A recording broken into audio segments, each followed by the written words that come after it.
मर्द को 5 टाइम की नमाज पढ़ना है, मर्द को रमजान का 30 रोजा रखना है, पूरे महीने का रोजा रखना है। यहां जो हुक्म दिया गया ये औरत के लिए, ये महिलाओं के लिए खास है।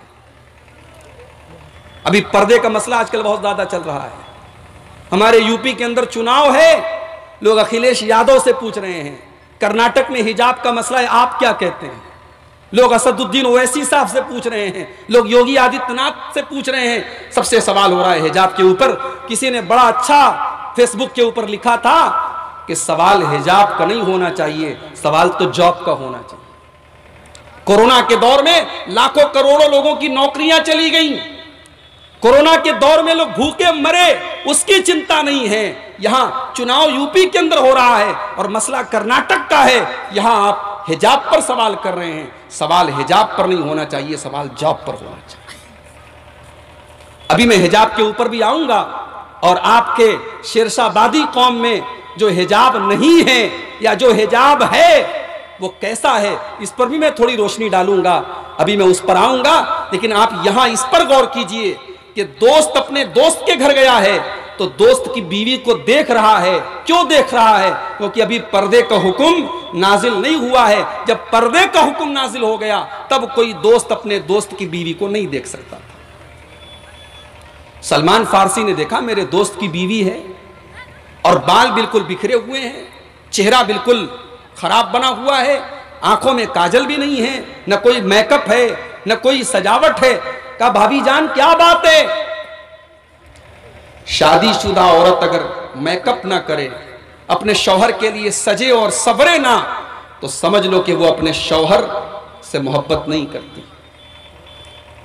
अगर अपने शौहर के लिए एक शादीशुदा औरत अगर सजती नहीं है, संवरती नहीं है, अच्छे कपड़े नहीं पहनती है, और वही औरत जब मेले में जाती है, जब घूमने जाती है, जब बाजार जाती है, तब वो सजती है, संवरती है, तो ऐसी औरत बेहया है, ऐसी औरत इस्लाम के खिलाफ काम करती है। मुसलमान औरत तो वो होती है जो अपने शौहर के लिए सजती है, संवरती है।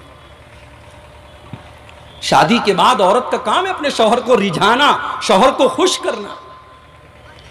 सलमान फारसी ने पूछा है उम्मे दर्दा क्या बात है, आपकी आंखों में काजल भी नहीं है, आपके बालों में तेल भी नहीं है, आपने ऐसा लगता है कि कई दिनों से नहाया भी नहीं है, क्या बात है, मसला क्या है, माजरा क्या है? कहा है सलमान क्या बताऊं, मैं शादीशुदा औरत हूं, मैं मेकअप करूं तो किसके लिए करूं, मैं काजल लगाऊं तो किसके लिए लगाऊं, मैं बालों में तेल किसके लिए लगाऊं, मेरे शौहर को तो मुझसे कोई मतलब ही नहीं है, रात में तहज्जुद पढ़ते हैं, दिन में रोजा रखते हैं, उनको तो अपनी बीवी से कोई मतलब ही नहीं है। का अच्छा ऐसा है, आने दो मैं बताता हूं उसको। सलमान फारसी बैठे हुए हैं, थोड़ी देर के बाद हजरत अबू दरदा आए, देखा अरे मेरा दोस्त आया है, जल्दी से दस्तरखान लगाया, खाना लगाया, कहा दोस्त जल्दी से खाना खा लो।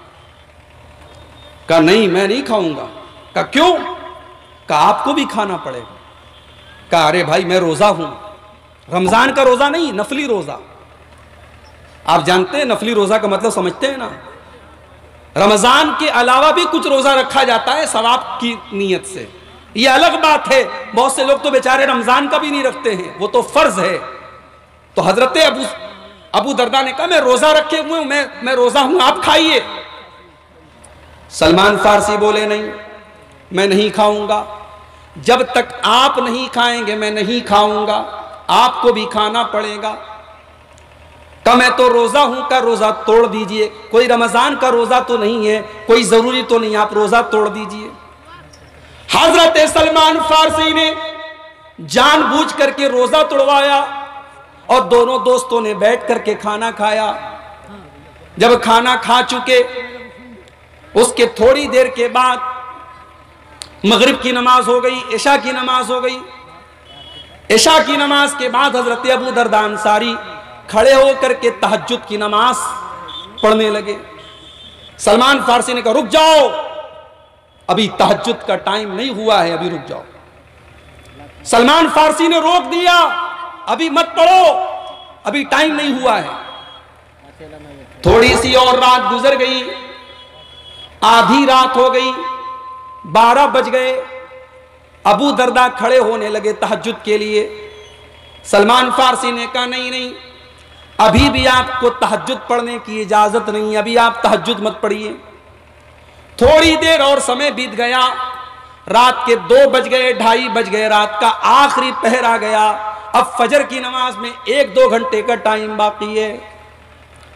हजरत सलमान फारसी ने कहा, अय अबू दरदा, अब चलो हम दोनों नमाज पढ़ते हैं, अब तहज्जुद का सबसे बेहतरीन टाइम आ गया है। दोनों साथियों ने, दोनों दोस्तों ने तहज्जुद की नमाज पढ़ी। जब दोनों साथियों ने तहज्जुद की नमाज पढ़ ली तो हजरत अबू दरदा रजी अल्लाह तआला अन्हु से हजरत सलमान फारसी कहने लगे, ऐ मेरे दोस्त अबू दरदा, मैं तुमसे एक बात कहना चाहता हूँ। इन्ना लिज़ौजिका अलैका हक्का व इन्ना लिअयनिका अलैका हक्का व इन्ना लिज़ौरिका अलैका हक्का।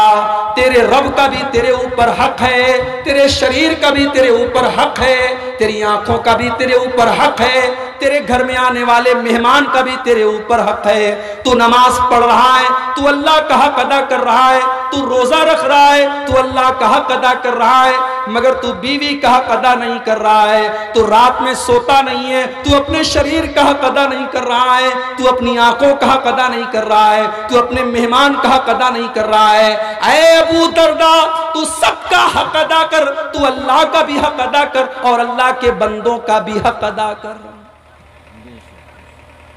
हजरत अबू दरदा हैरान हो गए। फजर की नमाज का टाइम हुआ। अबू दरदा अंसारी रज़ी अल्लाह तआला अन्हु मस्जिद में आए। अल्लाह के रसूल के साथ उन्होंने फजर की नमाज पढ़ी और फजर की नमाज के बाद अल्लाह के नबी को पूरा वाकया सुनाया।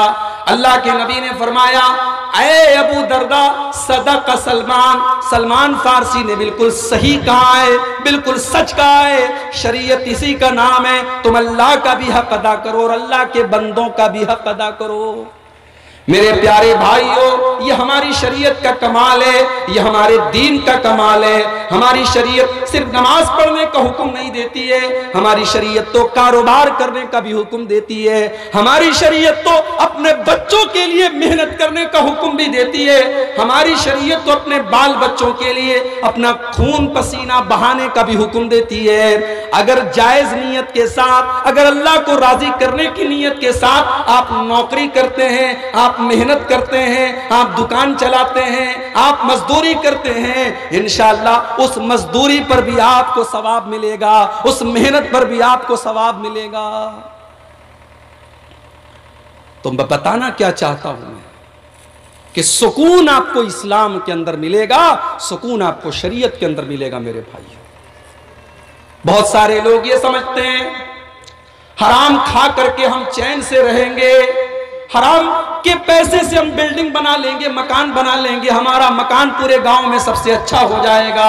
मेरे प्यारे भाइयों, तुम मकान तो बना लोगे, तुम अच्छा खाना तो खा लोगे, तुम्हारी औरतें अच्छा कपड़ा तो पहन लेंगी, मगर अल्लाह की कसम तुम्हारे घर में सुकून नहीं आएगा, तुम्हारे घर में सुकून नहीं आएगा।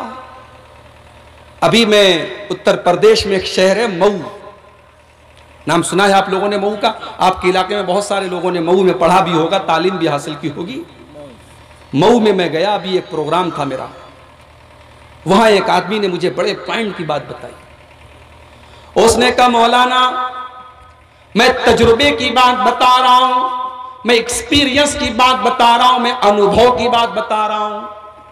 हमारे मऊ के अंदर बहुत सारे सरकारी मदरसे हैं और सरकारी मदरसे में पढ़ाने वाले बहुत सारे टीचर ऐसे हैं जिनकी सैलरी 50,000, 60,000, 70,000 रुपये है, मगर वो मदरसे में कभी तैयारी करके नहीं आते हैं, वो मेहनत करके नहीं पढ़ाते हैं, वो बच्चों का हक मारते हैं, वो काम चोरी करते हैं, वो अपना हक सही तरीके से अदा नहीं करते हैं।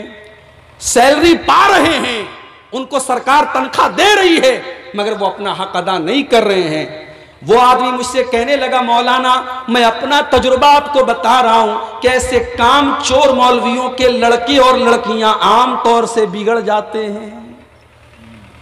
उसने कहा मैं तजर्बा बता रहा हूं आपको, चलिए मैं दिखा दूं आपको कि ऐसे मौलवियों और ऐसे मास्टरों के बच्चे और बच्चियां आज बिगड़ रहे हैं, गलत रास्ते पर जा रहे हैं। इंसान गुनाह करता है, इंसान बुराई करता है, मेरे भाइयों, उसका अंजाम उसके बच्चों को भुगतना पड़ता है, उसकी बीवी को भुगतना पड़ता है। ये मत समझो हम गुनाह कर लेंगे बच जाएंगे। गुनाह करने का अंजाम हमें आखिरत में जो मिलेगा मिलेगा, दुनिया में भी हमें और आपको भुगतना पड़ेगा। बच्चों की बड़ी चिंता है ना हमें। भाई बच्चों के लिए आदमी क्या क्या करता है। कितने लोग तो बेचारे LIC ले लेते हैं बच्चों के लिए। 20 साल के बाद हमारी लड़की की शादी होगी, जहेज देना पड़ेगा, चलो हम LIC की पॉलिसी ले लेते हैं, 20 साल के बाद हमको 50 लाख रुपया मिल जाएगा, हम लड़की की शादी धूमधाम से कर देंगे। बड़ी चिंता है तुम्हें अपने बच्चों की। मेरे प्यारे भाइयों, अगर अपने बच्चों की चिंता है आपको तो उनके लिए LIC की पॉलिसी लेने की जरूरत नहीं है, बच्चों के नाम पर प्रॉपर्टी लेने की जरूरत नहीं है, बच्चों के नाम पर पैसा स्टोर करने की जरूरत नहीं है। अगर आपको अपने बच्चों का फ्यूचर बनाना है, अगर आपको अपने बच्चों का भविष्य बनाना है, तो मैं आपको तरीका बता रहा हूं, बच्चों का भविष्य बन जाएगा। तरीका नोट कर लो। अगर आप अपने बच्चों का भला करना चाहते हैं, आप नेकी के काम कीजिए, आप अल्लाह को राजी कर लीजिए, आपकी नेकी का सवाब आपके बच्चों को मिलेगा। अब आप पूछेंगे मौलवी साहब ये कौन सी बात हुई, नेकी हम करेंगे और उसका फायदा बच्चों को मिलेगा, ये बात तो समझ में नहीं आती। चलिए मैं आपको मिसाल दे देता हूं। आज कौन सा दिन है? सोमवार है, मंगल है।